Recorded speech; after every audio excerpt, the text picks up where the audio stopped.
आज मेरा एक बात करने का मन है और एक क्वेश्चन पूछने का मन है आप लोगों से, स्टूडेंट्स इम्पोर्टेंटली और पेरेंट्स। एक बात सोचिए कि आजकल क्यों हमारे जो स्टूडेंट्स हैं, हमारे जो चिल्ड्रन हैं, हमारे जो यंगस्टर्स हैं, जिन पर आने वाला जो हमारा कंट्री का फ्यूचर है, हमारी सोसाइटी का फ्यूचर है, और हम लोग बहुत सारे अपने अचीवमेंट्स उनके सफल होने के रूप में देखते हैं और सोचते हैं, तो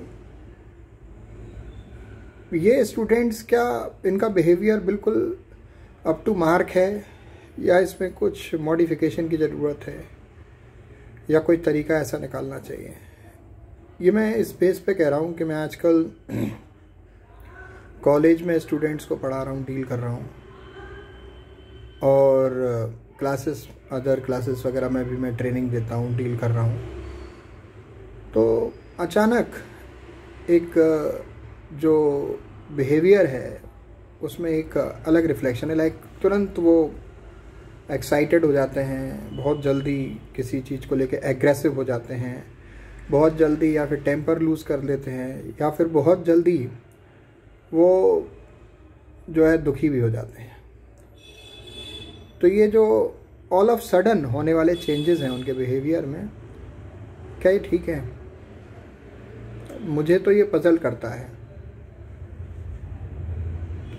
तो रीज़न कोई भी हो, कई बार हम अपनी गलती मानते हैं कि साहब हमें अपने बिहेवियर में चेंज करना चाहिए, तो हम एज अ ट्रेनर, मोटिवेटर अपने बिहेवियर को चेंज करेंगे। अभी तक किया भी है और आगे भी करते रहेंगे, और सारे ट्रेनर्स करते होंगे, कुछ नहीं भी करते होंगे, लेकिन क्या केवल ट्रेनर्स के पार्ट पे ये हैंडल होनी है चीज़, या स्टूडेंट्स के पार्ट पर भी, या उनके पेरेंट के पार्ट पर भी?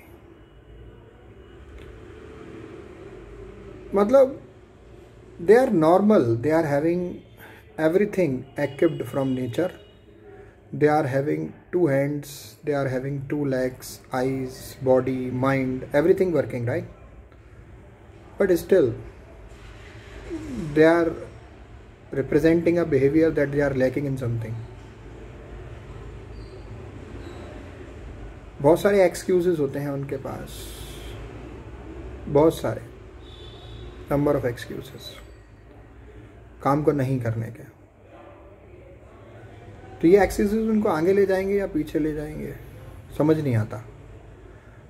तो मेरे हिसाब से तो एक्सक्यूजेस आगे तो लेके नहीं जाएंगे, पीछे ही लेके जाएंगे।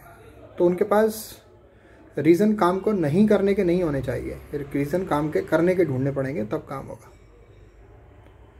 केवल एक रीज़न होना चाहिए कि I have to do this, commitment is there, then only it is possible कि आगे जाएगा, एटीट्यूड पॉजिटिव होगा। लेकिन अपने डे टू डे एक्टिविटीज़ में अगर वो काम को नहीं करने के रीजंस, एक्सक्यूजेस देता रहेगा हमारा आज का यंगस्टर, हमारे आज के बच्चे, स्टूडेंट्स, चिल्ड्रन, तो no, it is not come to happen, I think so. It may be my perception, you need to share your perception, right, your point of view in this. तो मेरा तो कहना यही है कि उनको रीज़न ढूंढने चाहिए काम को करने के। और ये सडन आने वाला चेंज है बिहेवियर में, लाइक अचानक गुस्सा हो जाना, अचानक बहुत ज़्यादा एक्साइटेड हो जाना, अचानक दुखी हो जाना, तो ये चीज़ें उनकी स्ट्रेंथ को रिप्रेजेंट नहीं करती है। उनको ऐसी चीज़ें अपने रूटीन में शामिल करनी होंगी जो इन सब चीज़ों से उन्हें बचा सके, और उनका जो लॉन्ग जर्नी है लाइफ का, उसको कवर करने में उन्हें मदद दे सके, मोटिवेट कर सके, पॉजिटिव कर सके, आगे बढ़ने के रास्ते पे ले जा सके। अगर आ भी जाए चैलेंजेस, अगर आ भी जाए परेशानी, अगर आ भी जाए कोई मतलब ऐसी सिचुएशन के बहुत दुख हो रहा है, तो वो इतना स्ट्रेंथ हो उसके अंदर कि अपने जो चैलेंज है, अपनी जो प्रॉब्लम है, उसको अपॉर्चुनिटी में बदलना सीखे। जो भी समस्या है उसको अपॉर्चुनिटी में बदलना सीखे, क्योंकि चैलेंज नहीं होगा तो आगे क्यों मेहनत करोगे, आप आराम करोगे ना। देख लो, बहुत सारे एग्जाम्पल्स हमारे सामने हैं, नंबर ऑफ आप लिस्ट करो, गूगल करो, बहुत सारे मिल जाएंगे। लोगों का पास रियल में चैलेंजेस थे, फिजिकल चैलेंजेस थे, तो उन्होंने एक्स्ट्रा ऑर्डिनरी परफॉर्मेंस प्रेजेंट किया है। अब देखो गूगल पे जाके, जेसिका कॉक, बिना आर्म वाली लेडी जिसके दोनों हाथ नहीं हैं, तो कितना चैलेंजिंग रही होगी life. She was abnormal from since her birth. तो मैं देख रहा था कल एक इंटरव्यू में देख रहा था, तो उसमें देखा she was just not with 2 hands. और आज जो उनका रिकॉग्निशन है वो इंटरनेशनल मोटिवेशनल स्पीकर है, 27 कंट्री विजिट कर चुकी हैं, लोग बाग उनसे मोटिवेट होते हैं। बस केवल इतना नहीं है, you will be surprised listening to this, that she is the lady without arms and have a license to fly an aeroplane. She flies aeroplane. Can you believe it? If she can fly an aeroplane without even hands in her body, with such a challenge, आदमी को अगर ऐसी problem हो किसी के साथ में, तो उसको नॉर्मल रूटीन टास्क करने में परेशानी होगी। But how would have she managed herself to do the things without her arms. उसने उसको चैलेंज को अपॉर्चुनिटी में बदला। मैं आज बात नहीं कर रहा होता शायद अगर उनके दोनों हाथ होते और वो पायलट होती और चला रही होती प्लेन्स को, क्योंकि उनके इस चैलेंज नहीं तो इसको अपॉर्चुनिटी में बदला। तो उन्होंने एक्सेप्ट किया इस अपॉर्चुनिटी को और अपनी लाइफ में एक्सेल किया। पहले छोटे छोटे लेवल पे उन्होंने चैलेंज को एक्सेप्ट किया, लाइक डेली रूटीन टास्क को करना, नॉर्मल बच्चों के साथ तरह से बिहेव करना, अपने सारे जो हैंड से काम करते थे उनको उन सारे कामों को करने की हैबिट पैर से करने का, फीट से करने का डालना और नॉर्मली करने का डालना। और फिर उसके बाद न केवल इतना बल्कि ताइक्वांडो में भी वो ब्लैक बेल्ट चैम्पियन है।